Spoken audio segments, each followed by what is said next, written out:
आत्मनंदन masters हम कर रहे थे रुइस सर द्वारा लिखी book the four agreement book का स्वाध्याय, जिसमें आज हम जानेंगे रुइस सर हमें क्या बताते हैं। अपने शब्दों के साथ रही निष्पाप। पहला समझौता। आपको अपने साथ जो पहला समझौता करना है वह बहुत ही महत्वपूर्ण है, मगर इसे निभाना उतना ही कठिन भी है। यह पहला समझौता इतना शक्तिशाली है कि इसकी क्षमता के आधार पर आप अपने स्वर्ग के सपने को वास्तव में ला सकते हैं। शब्दों का उपहार। पहला समझौता है अपने शब्दों के साथ निष्पाप रहें। वैसे तो यह समझौता बहुत ही सीधा और सरल लग रहा है, लेकिन यह बहुत शक्तिशाली भी है। शब्द ही क्यों? क्योंकि आपके शब्दों में बहुत ताकत है। शब्द यानी आपको ईश्वर से मिला हुआ उपहार है।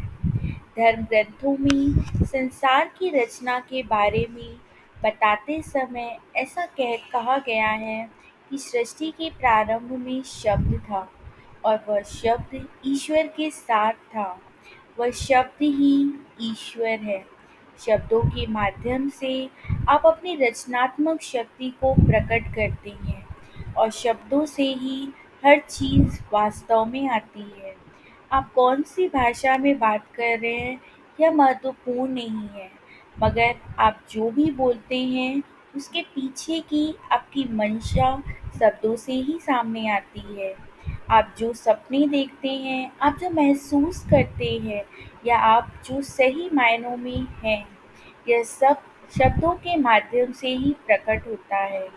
शब्द यानी केवल कोई आवाज़ या लेखन का माध्यम नहीं है, बल्कि यह एक बल है। शब्द वह शक्ति है जिसके ज़रिए आप सोचते हैं, अपनी बात सामने रखते हैं और संवाद करते हैं। इस तरह आपके जीवन में घटनाओं का जन्म होता है। इंसान में पृथ्वी के हर प्राणी की आवाज़ निकालने की क्षमता होती है। शब्दों के रूप में उसके पास एक शक्तिशाली माध्यम होता है, अर्थात ये शब्द ही जादुई हथियार है। शब्दों के दो पहलू। जिस प्रकार हर चीज़ के दो पहलू होते हैं, उसी प्रकार शब्दों के भी दो पहलू हैं। शब्दों के जरिए इंसान अपने लिए सुंदर संसार का निर्माण भी कर सकता है और शब्दों के माध्यम से वह अपने आसपास का संसार तबाह भी कर सकता है। यदि शब्दों का गलत उपयोग किया गया तो वह जीते जागते नर्क को जन्म दे सकता है। इसके विपरीत यदि शब्दों का उचित उपयोग किया गया तो इस धरती पर प्रेम, सुंदरता और स्वर्ग का निर्माण होता है। अब यह आप पर निर्भर करता है कि आप अपने जीवन में शब्दों का प्रयोग कैसे करेंगे। शब्द ही आपको मुक्त कर सकते हैं या ये आपको गुलाम भी बना सकते हैं। आपके जीवन में जो भी सकारात्मक घटनाएँ होती हैं, वे आपके शब्दों का ही परिणाम होता है। आपके शब्दों में जादू होता है, मगर इस जादू के गलत उपयोग से आप नकारात्मक परिणाम पाते हैं। हिटलर का उदाहरण। शब्दों में इतनी शक्ति होती है कि केवल एक शब्द भी लाखों लोगों के जीवन में परिवर्तन ला सकता है। कुछ वर्ष पूर्व जर्मनी में एक इंसान ने शब्दों का प्रयोग करके अपनी धूर्तता से वहाँ की समझदार जनता को भी अपने वश में कर लिया था। उसने केवल शब्दों के बल पर वहाँ के लोगों को महायुद्ध की खाई में ढकेल दिया। उसने लोगों को हिंसा के बुरे से बुरे तरीके अपनाने के लिए मना लिया और शब्दों का गलत उपयोग करके उसने लोगों के मन में भय जागृत किया। परिणाम स्वरूप उस समय जर्मनी में चारों ओर किसी विस्फोट की तरह मार-काट होने लगी। इस महायुद्ध में लाखों लोग मारे गए। लोग एक दूसरे से ही इतना डरने लगे कि सामने आने वाले हर एक की जान लेने लगे। भय पैदा करने वाले गलत विश्वासों और समझौतों से जुड़े हिटलर के शब्द सदियों तक याद रखे जाएंगे। मन में कौन से बीज बोए? मनुष्य का मन किसी उपजाऊ जमीन की तरह होता है जिसमें लगातार बीज बोए जाते हैं। ये बीज इंसान के विचार और धारणा के होते हैं। यह मन इतना उपजाऊ होता है कि उसमें केवल एक विचार का बीज बोने से जल्द ही उसका एक वृक्ष में रूपांतरण होता है। लेकिन समस्या यह है कि इंसान का मन भय रूपी विचारों के बीजों को जल्दी प्रतिसाद देता है। हर इंसान का मन उस प्रकार के बीजों के लिए ही उपजाऊ होता है जिस प्रकार के बीजों के लिए उसकी तैयारी हुई है। इसलिए सबसे पहले हमें क्या देखना चाहिए कि हमारा मन किस तरह के बीजों के लिए उपजाऊ हुआ है। उसके पश्चात ही हम अपने मन को खुशी और प्रेम के बीजों के लिए उपजाऊ बना सकते हैं। इस बात को हिटलर के उदाहरण से समझें। हिटलर ने अपने शब्दों के द्वारा विचार रूपी लाखों बीज लोगों के मन में बोए। उनमें से भय के विचारों के बीज इतनी तेजी से बढ़ गए और उनका रूपांतरण विनाशकारी महायुद्ध में हुआ। शब्दों की असीम शक्ति को देखते हुए हमें समझना चाहिए कि यह शक्ति मुख से आती है, तो उसका उपयोग हमें कैसे करना चाहिए। संदेह का एक विचार भी भविष्य में बड़ी-बड़ी समस्याओं को न्योता दे सकता है। शब्द में इतनी शक्ति होती है कि केवल एक शब्द भी सामने वाले को सम्मोहित, काला जादू या वश में कर सकता है। ऐसा कहा जाता है कि काला जादू करने वाले लोग इसी प्रकार शब्दों का उपयोग करके लोगों को सम्मोहित करते हैं। हर इंसान के पास शब्दों की शक्ति होती है, इसलिए हर एक जादूगरी है। हम भी किसी पर अपने शब्दों से काला जादू कर सकते हैं या किसी को इस काला जादू से मुक्त भी कर सकते हैं। जब हम किसी बात पर अपनी राय देते हैं, तो यह भी सम्मोहन का ही एक प्रकार है। इसे ऐसे समझें कि आप कई दिनों बाद अपने एक दोस्त से मिलने जाते हैं और उसे देखते ही आप कहते हैं, अरे! तुम्हारा चेहरा ऐसा क्यों लग रहा है, जैसा बीमार इंसान का लगता है? सब कुछ ठीक तो है ना? अब यदि आपका दोस्त आपके शब्दों पर बार-बार सोचता है और विश्वास करने लगता है, तो स्वस्थ होने के बावजूद उसे बीमारी की भावना महसूस होगी। शब्दों की असली ताकत यही है। जब हमें समाज के अनुकूल बनाया जाता है, तो हमारे माता-पिता और भाई-बहन कुछ भी सोचे बिना हमारे बारे में अपनी एक राय रखती हैं।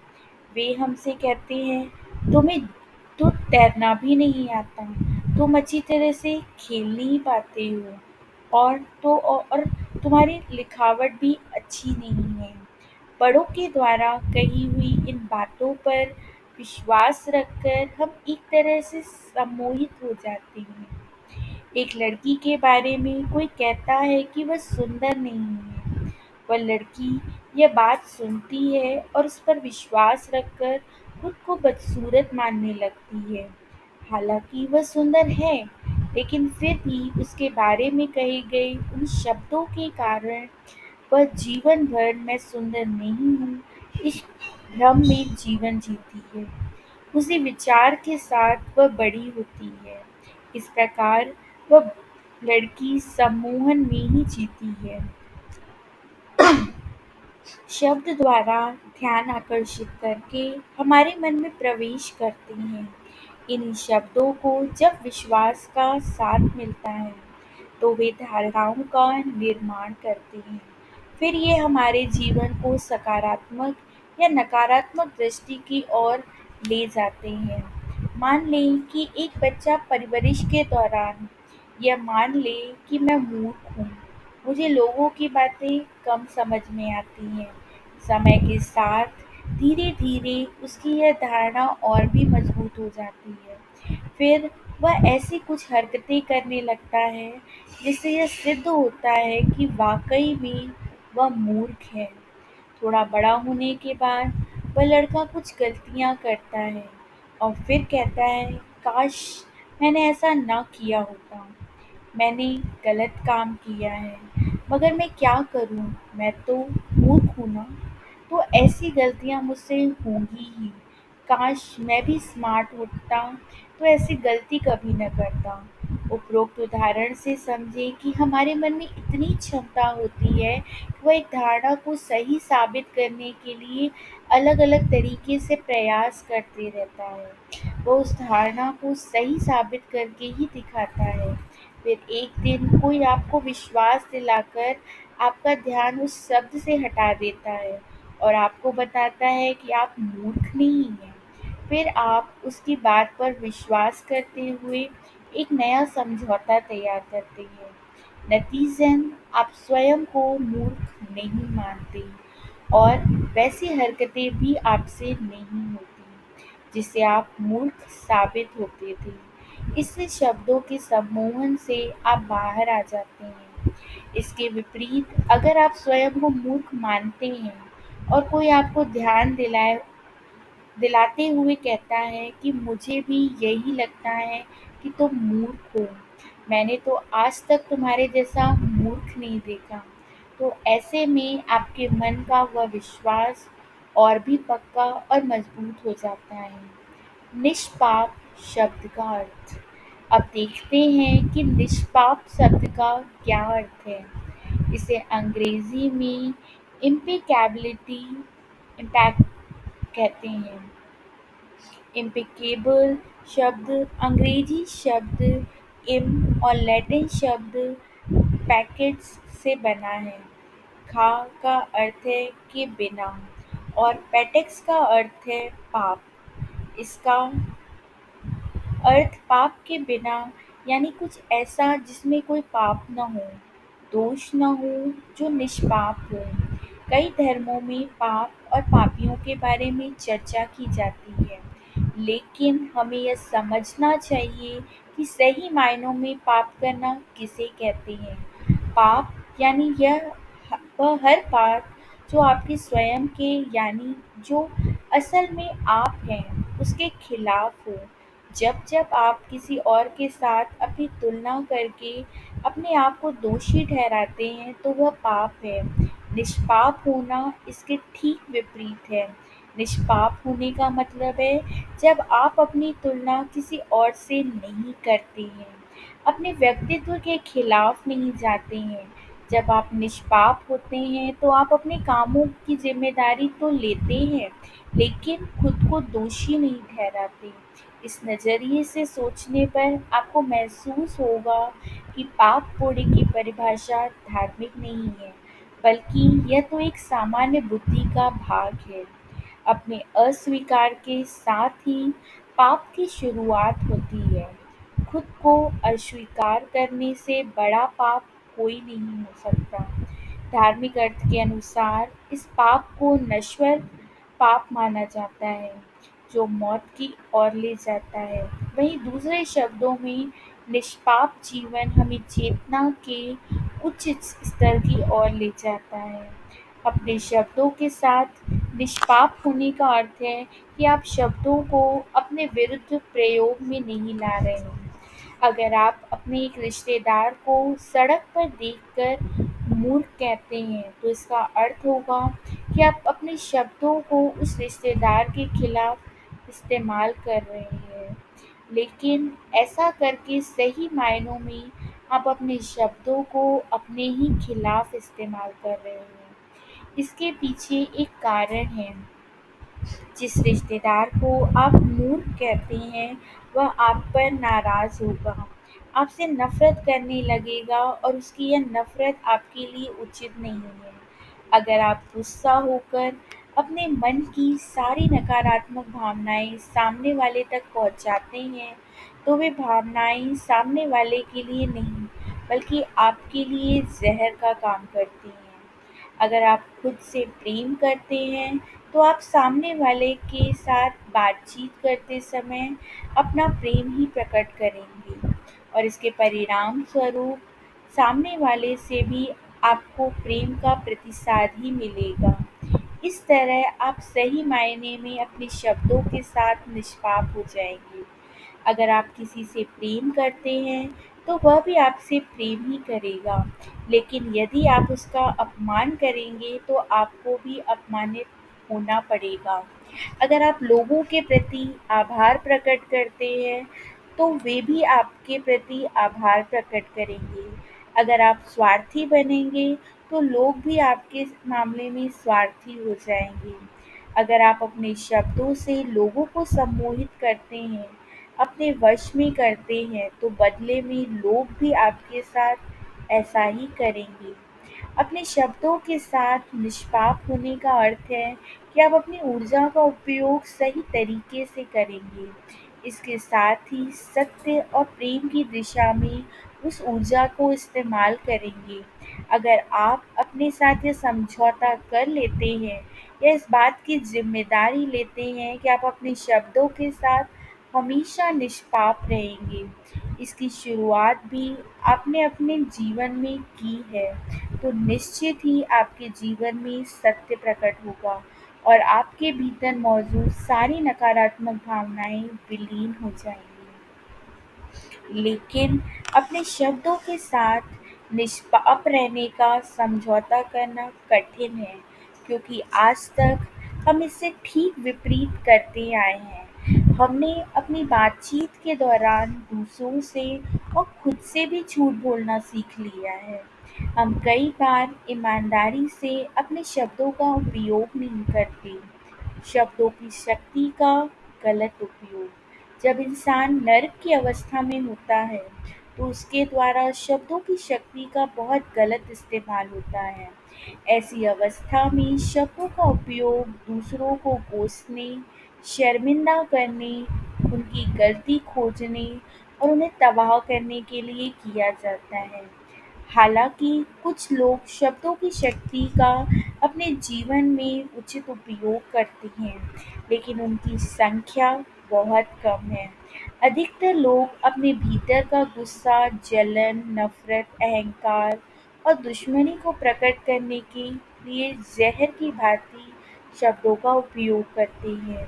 शब्दों के रूप में मिले इस जादू का उपहार का उपयोग इंसान अपने ही खिलाफ करता है और यह उसे पता भी नहीं चलता। प्रतिशोध की भावना में इंसान शब्दों का ऐसे उपयोग करता है और ऐसी योजना बनाता है जिससे चारों ओर अशांति का माहौल पैदा होता है। कई बार हम विभिन्न जातियों, लोगों, परिवारों, देशों के बीच नफरत की भावना फैलाने के लिए शब्दों का प्रयोग करते हैं।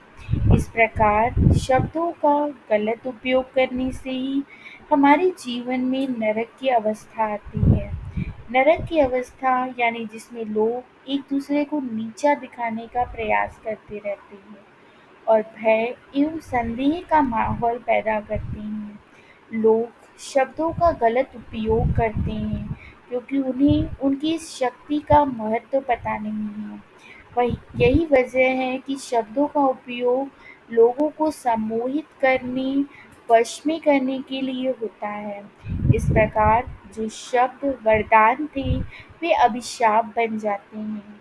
इस बात को आगे दिए गए उदाहरण में समझें। एक स्त्री थी जो बहुत ही नेक और समझदार महिला थी। अपने परिवार की जिम्मेदारियों के साथ-साथ वह ऑफिस की कई बड़ी जिम्मेदारियां संभालती थी। उसकी एक बेटी थी जिससे उसे बहुत प्यार था। एक दिन ऑफिस में हर दिन के मुकाबले में थोड़ा ज़्यादा काम था। दिन भर ऑफिस में काम करने के बाद शाम को वह बहुत थक कर घर आई। ऑफिस का कार्य ठीक तरह से पूरा नहीं हुआ, इसलिए वह बहुत तनाव में थी। इस वजह से उसके सिर में भी काफ़ी दर्द हो रहा था। वह शांति से एकांत में आराम करना चाहती थी। अपनी माँ की इस अवस्था से बेखबर उसकी बेटी अपने ही संसार में खोई हुई थी। दिन भर माँ उसके सामने नहीं थी और शाम को अचानक माँ को घर में आते हुए देखकर वह खुशी से उछलते हुए नाचने गाने लगी। वह बार-बार जोर-जोर से गाना गाकर अपना प्रेम प्रकट कर रही थी। उसकी माँ के सिर में और भी तेज़ दर्द होने लगा। हालाँकि उसने कुछ देर तो बेटी का गाना सहन किया, पर फिर उसका गुस्सा काबू से बाहर हो गया। उसने अपनी बिटिया को देखकर गुस्से में कहा, "चुप करो। कितनी बेसुरी आवाज़ है तुम्हारी। क्या तुम अपनी बकवास बंद नहीं कर सकती?" सच तो यह है कि माँ को शोर सहन नहीं हो रहा था। उसे अपनी बेटी के गाने से नहीं बल्कि शोर से परेशानी हो रही थी। पर बिटिया को लगा कि उसकी माँ ठीक कह रही है और उसने मन ही मन यह धारणा बना ली कि उसकी आवाज़ अच्छी नहीं है। उसने ठान लिया कि वह दोबारा कभी गाना नहीं गाएगी, क्योंकि उसे हमेशा ऐसा लगता था कि यदि कोई उसका गाना सुनेगा तो उसे परेशानी ही होगी। यहाँ तक कि स्कूल में भी जब-जब उसे गाना गाने के लिए कहा गया, तब उसने इनकार कर दिया। इसके परिणामस्वरूप वह शर्मीली होती गई। इसके बाद तो उसके लिए दूसरों से बात करना भी कठिन हो गया। वह बात करने में हिचकिचाने लगी। उसे हमेशा यह लगने लगा कि लोगों द्वारा उसे स्वीकार किया जाना चाहिए और सभी का प्रेम पाने के लिए उसे हमेशा शांत और चुप रहना होगा। जब भी हम अपने बारे में किसी की राय सुनते हैं और उसे ही सच मानते हैं, तो वह धारणा हमारे विश्वास का एक भाग बनती है। वह नन्ही बच्ची बड़ी होने के बाद भी सुरीली आवाज़ के बावजूद कभी गाना नहीं गा सकी। उस एक वाक्य ने उसके मन पर इतना गहरा असर डाला कि उसने गाना गाने का विचार ही छोड़ दिया। दुःख की बात यह है कि उसकी माँ ने अपने शब्दों पर गौर नहीं किया और उसका गलत असर उसकी ही बेटी के जीवन पर हुआ। शब्दों की शक्ति में से बेखबर उस स्त्री ने अनजाने में अपनी ही बेटी को शब्दों के माध्यम से सम्मोहित किया। यदि उसे शब्दों की शक्ति का पता होता, तो वह ऐसा कभी नहीं कहती। इसलिए उसे दोषी नहीं ठहराया जा सकता। उसने वही किया जो उसके माता-पिता और दूसरे लोगों ने उसके साथ किया था। अपने जीवन के कई प्रसंगों में उस स्त्री ने भी अपने माता-पिता द्वारा ऐसे ही नकारात्मक वाक्य सुने थे। गुस्से में उसके माता-पिता भी गलत शब्दों का प्रयोग करते थे। हमने भी न जाने कितनी बार अनजाने में अपने बच्चों के साथ ऐसा किया होगा। हम उन्हें बिना सोचे समझे कुछ न कुछ कह देते हैं और वे सालों साल उन्हीं शब्दों का बोझ ढोते रहते हैं। इससे समझें कि हमसे बेहद प्रेम करने वाले हमारे माता-पिता भी अनजाने में शब्दों के माध्यम से हमें सम्मोहित करते हैं। उन्हें भी शब्दों की शक्ति का पता नहीं होता, इसलिए हमें उन्हें माफ़ कर देना चाहिए। एक और उदाहरण से इस बात को अधिक विस्तार से समझें। अच्छी नींद लेकर जब आप सुबह उठती हैं, तो बहुत खुश और तरोताज़ा महसूस करती हैं। इसी खुशी में आप नहाकर अपने मनपसंद कपड़े पहनकर तैयार हो जाती हैं और आईने के सामने खड़ी होती हैं। उसी समय आपकी एक दोस्त आपके घर आती है और आपको देखकर वह कहती है, "ये तुम्हें क्या हुआ? कितनी गंदी लग रही हो। ज़रा अपने कपड़े तो देखो, कितनी अजीब लग रही हो।" उसकी यह बात सुनकर आपकी खुशी की भावना तुरंत दुःख में बदल जाती है। आप आईने में अपने आप को फिर से गौर करके देखते हैं, तो आपका अपने दोस्त की बात पर यकीन होने लगता है। हो सकता है कि आपकी दोस्त आपके दिल को ठेस पहुँचाना चाहती हो और वह ऐसा करने में सफल रही हो, अर्थात उसने शब्दों की शक्ति के साथ आपके बारे में एक राय बना दी और उसी का नकारात्मक असर आप पर हो गया। शब्दों के ऐसे सम्मोहन को तोड़ना कठिन होता है। ऐसे सम्मोहन से बाहर आने के लिए आपको अपने साथ एक ऐसा समझौता करना होगा जो केवल सच पर आधारित है। अपने शब्दों के साथ निष्पाप रहने के लिए आपको सच का सहारा लेना होगा। शब्द रूपी तलवार के इस और इस एक और झूठ और दूसरी ओर सच है। यह सच ही आपको अपने जीवन की सारी सारी धारणाओं से मुक्त कर सकता है। गपशप करना। यदि हम अपने रोजमर्रा के जीवन में होने वाली घटनाएं देखें तो पता चलेगा कि दिन में हम कितनी बार एक दूसरे को अपने शब्दों द्वारा सम्मोहित करते हैं। शब्दों के माध्यम से होने वाले सम्मोहन को बोलचाल की भाषा में हम गपशप करना कहते हैं। गपशप को जहर फैलाने वाला सबसे बड़ा माध्यम कहा जाता है। पुरानी धारणाओं से ही हम गपशप करना सीखते हैं। जब हम छोटे थे तब हमने अपने आसपास के लोगों को घंटों तक गपशप करते हुए देखा था।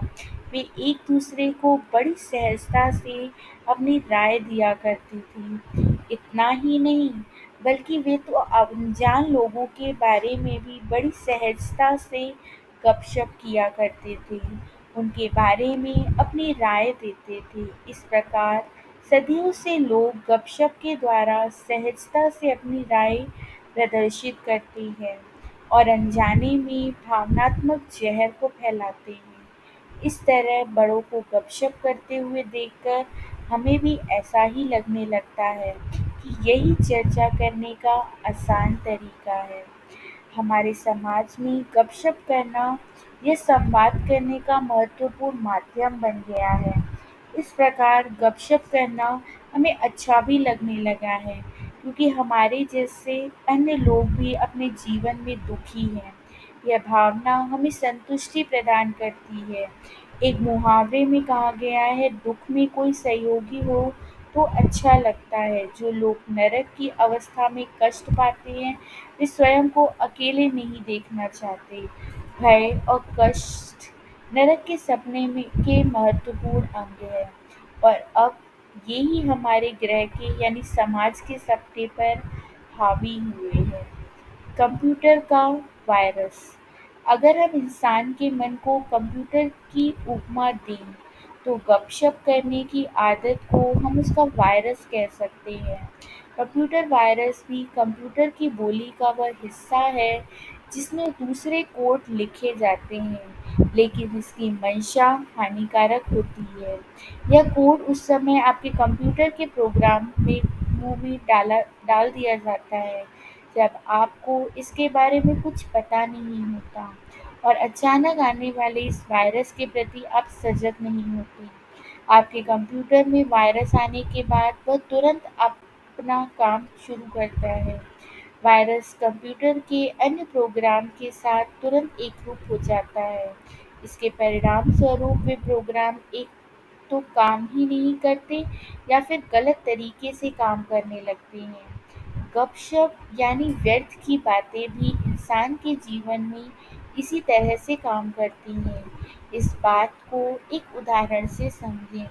एक लड़का नई कक्षा में पढ़ने के लिए जा रहा है। कक्षा के पहले दिन ही उसे एक पुराना विद्यार्थी मिलता है जो उसे कहता है कि इस कक्षा की टीचर में जरा बचकर रहना। वे बड़े ही घमंडी हैं, उन्हें भी पता नहीं चलता कि वे क्या पढ़ाते हैं। पढ़ाते समय बीच में ही वे कुछ अजीब सी बातें करने लगते हैं। जब वह लड़का उस विद्यार्थी की बातों पर यकीन करने लगता है तो ही वह इसका अर्थ ही वह उस विद्यार्थी की भावनाओं का वायरस अपने अंदर ले रहा है। फिर वह यह जांच कर भी नहीं देखता कि उस विद्यार्थी ने ऐसा क्यों कहा होगा। हो सकता है कि उस विद्यार्थी को उस टीचर द्वारा कक्षा से बाहर निकाला गया हो, या उसके मन में अपने ही अलग भय तथा संदेह रहे हों। ऐसे और भी कई सारे कारण हो सकते हैं जो उस लड़के को पता नहीं है। बिना सच जाने उस विद्यार्थी की बातों पर यकीन करके वह लड़का उस कक्षा में जाता है। जब टीचर सिखाना शुरू करते हैं तब उस लड़के को पता ही नहीं चलता कि उसके भीतर गए हुए वायरस ने काम करना शुरू कर दिया।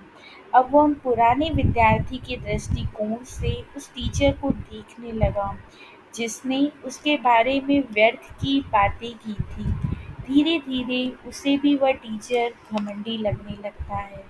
उस विद्यार्थी ने टीचर के बारे में जो भी कहा, उसका अनुभव उस लड़के को होने लगता है। फिर वह लड़का कक्षा के अन्य विद्यार्थियों के साथ अपना यह अनुभव बाँटता है, इसके बारे में खूब चर्चा करता है। कुछ विद्यार्थी भी अपना अनुभव बढ़ा-चढ़ाकर बताते हैं। इस प्रकार उस कक्षा के सारे विद्यार्थी गलत नज़रिए से उस टीचर को देखने लगते हैं। इन सभी बातों का उस लड़के पर विपरीत परिणाम होता है और वह उस कक्षा को छोड़ने का निर्णय लेता है। वह उस टीचर को भी दोष देता है, लेकिन असल में दोष उस टीचर में नहीं, बल्कि वायरस फैलाने वाली निरर्थक बातों में होता है। उस लड़के ने कक्षा में टीचर क्या सिखा रहे हैं इस पर ध्यान देने के बजाय उस पुराने विद्यार्थी की निरर्थक बातों पर ध्यान दिया। इसी प्रकार यह गपशप का वायरस सभी में फैलता रहता है। ये सारी उथल-पुथल उस एक कंप्यूटर वायरस की वजह से हुई। एक गलत जानकारी भी दो लोगों के बीच का संवाद रोक सकती है। यह वायरस हर इंसान के दिमाग में जाकर उसे संक्रमित कर देता है। इस प्रकार वह अनेकों को अपनी चपेट में ले लेता है। जब भी कोई आपके साथ गपशप यानी व्यर्थ की बातें करता है, तो इसका अर्थ ही वह आपके भीतर वायरस डाल रहा है। इस वायरस से आपकी सही दृष्टिकोण से सोचने की क्षमता कम होने लगती है। अपने पास आई हुई व्यर्थ की बातों से मुक्ति पाने के लिए आप वे बातें किसी और को बताते हैं, लेकिन ऐसा करके आप उस वायरस को और अधिक फैलाते हैं। वायरस का यह सिलसिला कभी न टूटने वाली कड़ी में बदल जाता है और पृथ्वी के सारे लोगों को अपनी चपेट में ले लेता है। इसका अर्थ ही लोगों पर तक जो जानकारी पहुंचती है वह इस प्रकार फैले वायरस के संक्रमण से यानी लोगों की निरर्थक बातों से निर्माण होती है। टॉलटेक लोगों ने इसे माया का नाम दिया। यह ऐसी उलझन होती है जिसमें हजारों लोग एक साथ बातें करते हैं लेकिन किसी को भी कुछ समझ में नहीं आता है। कुछ लोग कंप्यूटर हैकर होते हैं जो जानबूझकर दूसरों के कंप्यूटर में वायरस छोड़ते हैं। लेकिन शब्दों के माध्यम से वायरस फैलाने वाले लोग बहुत ही खतरनाक होते हैं। बस समय याद करें जब आप किसी के प्रति इतना गुस्सा इतने गुस्से में थे कि उससे बदला लेना चाहते थे। बदले की भावना से ही आप उससे कुछ ऐसा कह देते हैं जिससे उस इंसान के पास भावनात्मक जहर चला जाता है और वह अपने बारे में बुरा महसूस करने लगता है। बचपन में हम अक्सर अनजाने में ऐसा करते थे, लेकिन बड़े होने पर हम जानबूझकर और सोच समझकर ऐसा करने लगते हैं। सामने वाले को नीचा दिखाने के लिए ही आप ऐसा करते हैं। फिर खुद को सही साबित करने के लिए आप कहते हैं, अच्छा हुआ मैंने उसके साथ ऐसा व्यवहार किया। उसने मेरे साथ जो गलत व्यवहार किया, इसकी उसे सज़ा मिली। जब हम सारे संसार को कंप्यूटर वायरस की नज़र से देखते हैं, तब बड़ी से बड़ी गलतियाँ करने वाले लोग भी अपनी गलती के लिए माफ़ी माँग सकते हैं। लेकिन वे लोग यह देख नहीं पाते कि अपनी गलतियों के कारण, शब्दों का गलत उपयोग करने के कारण वे खुद ही नर्क में जा रहे हैं। कई सालों से हम भी लोगों की निरर्थक गपशप से सम्मोहित होते आए हैं। कई बार हम खुद भी इस तरह गपशप करते रहते हैं। कई बार हम खुद के साथ ही बातें करते रहते हैं और लोगों से बातें करते समय गलत वाक्य बोल देते हैं। हम लगातार अपने आप को ही कोसते हैं, जैसे मैं मोटा लग रहा हूँ, मैं बूढ़ा होने लगा हूँ, मेरे बाल झड़ रहे हैं, मैं कितना मूर्ख हूँ, मुझे कुछ भी समझ में नहीं आता, मैं कभी भी अच्छा काम नहीं कर पाता, मैं कभी संपूर्ण नहीं बनने वाला। इन वाक्यों को पढ़कर भी समझ में आता है कि कितनी बार हम अपने लिए ही गलत शब्द बोलते हैं। हमें यह समझना होगा कि शब्द क्या है और वे हमारे लिए क्या कर सकते हैं। अगर आप पहले समझौते के अनुसार अपने शब्दों के साथ निष्पाप रहते हैं, तो आपको अपने जीवन में आने वाले सारे परिवर्तन समझ में आने लगेंगे। सबसे पहले आप अपने आप को देखने का नज़रिया बदलें। फिर आप देखें कि आप दूसरों के साथ और अपने प्रियजनों के साथ कैसा आचरण करते हैं। तब आपको अपने ही व्यवहार में सकारात्मक परिणाम दिखाई देंगे। कई बार केवल बाकी लोगों का साथ मिले, इसलिए लोग अपने प्रियजनों के बारे में भी गलत और निरर्थक बातें करते रहते हैं। ऐसा करके लोग अपने प्रियजन के बारे में सहजता से अन्य लोगों के मन में जहर फैलाते हैं और खुद को सही साबित करते हैं। वास्तव में लोगों की राय यानी केवल उनका नज़रिया होता है। यह नज़रिया हमेशा सही हो ऐसा ज़रूरी नहीं है। लोगों का नज़रिया उनकी मान्यताएं, धारणाएं, अहंकार और उनके अपने सपनों से निर्माण होता है। लोग केवल उन्हें अच्छा लगे इसलिए शब्दों के माध्यम में से ज़हर तैयार करते हैं और सहजता से इस ज़हर को लोगों में फैलाते हैं। अगर हम पहले समझौते को स्वीकार कर लेते हैं और अपने शब्दों के साथ निष्पाप हो जाते हैं, तो हमारा सभी के साथ आचरण बदलेगा। हम सभी के साथ सकारात्मक शब्दों से ही बातचीत करेंगे। सभी के साथ हमारा संवाद अच्छा होगा, फिर चाहे वह हमारे पालतू जानवर कुत्ते या बिल्ली के साथ ही क्यों ना हो। सकारात्मक शब्दों से आपकी क्षमता ऐसे बढ़ेगी कि यदि कोई नकारात्मक शब्दों से आपके भीतर वायरस डाल रहा हो, तो आप उसे सहजता से रोक सकेंगे। यदि आप पहले समझौते के अनुसार शब्दों का उपयोग करते हैं, तो आपका मन सकारात्मक बातों के लिए उपजाऊ होगा। ऐसा मन नकारात्मक बातों को अपने भीतर आने नहीं देता। सकारात्मकता के लिए उपजाऊ जमीन में नकारात्मक बीज विकसित नहीं होते। ऐसा मन केवल प्रेम के बीजों को ही विकसित होने में मदद करता है। आप कितने सकारात्मक शब्दों का इस्तेमाल करते हैं, इसकी मात्रा आपके स्वयं पर किए हुए प्रेम की जितनी ही होती है। आप स्वयं से कितना प्रेम करते हैं और अपने बारे में कैसा महसूस करते हैं, इसका आपके शब्दों की गुणवत्ता और अखंडता से गहरा नाता होता है। आपके निष्पाप शब्दों के बीच आप बेहतर महसूस करते हैं। इससे आपका मन भी शांत और प्रसन्न रहता है। आप अपने शब्दों के साथ निष्पाप रहने के समझौते के साथ ही नरक के सपने से बाहर आ सकते हैं। इस समय मैं आपके मन में इस बीज को बो रहा हूँ। अब आपके भीतर यह बीज विकसित होगा या नहीं, यह इस बात पर निर्भर करता है कि आपका मन प्रेम के लिए कितना उपजाऊ है। मैं अपने शब्दों को निष्पाप रखूँगा। इस समझौते को अपने जीवन में उपयोग में लाना, ये संपूर्ण रूप से आप पर निर्भर करता है। इसलिए इस बीज को अपने जीवन में विकसित करें। इसी से आपके मन में प्रेम के बीज विकसित होंगे, जो भय के बीजों को आपके मन से बाहर निकाल देंगे। यह पहला समझौता आपके मन की ज़मीन को प्रेम के बीजों के लिए उपजाऊ बनाने में मदद करेगा। यदि आप मुक्त और खुशहाल जीवन जीना चाहते हैं, तो आपको इस पहले समझौते को अपने जीवन में उपयोग में लाना आवश्यक है। नर के सपने से बाहर आने का यह सबसे आसान रास्ता है। शब्दों में बहुत शक्ति होती है, जिसका उपयोग प्रेम और खुशियाँ बांटने में करें। शब्दों के जादू का सकारात्मक तरीके से अपने जीवन में उपयोग करें और इसकी शुरुआत खुद से करें। हर दिन अपने आप को बताएं कि आप कितने महान और अच्छे हैं।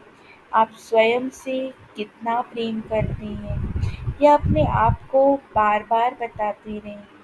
इन सकारात्मक ऊर्जा प्रदान करने वाले शब्दों से ही आपकी पुरानी सारी धारणाएँ एवं मान्यताएँ टूटने लगेंगी। ऐसा होना संभव है, यह मैं निश्चित रूप से आपको बता सकता हूँ, क्योंकि मैंने अपने जीवन में इस पहले समझौते को अपना कर देखा है। लेकिन इसका अर्थ मैं आपसे महान हूँ, ऐसा नहीं है। हम सभी के पास एक ही मानवीय शरीर है, दिमाग है और आप हम सभी इंसान ही हैं। अगर मैं पुरानी धारणाओं को तोड़कर नए समझौते निर्माण कर सकता हूँ, तो आप भी ऐसा कर सकते हैं।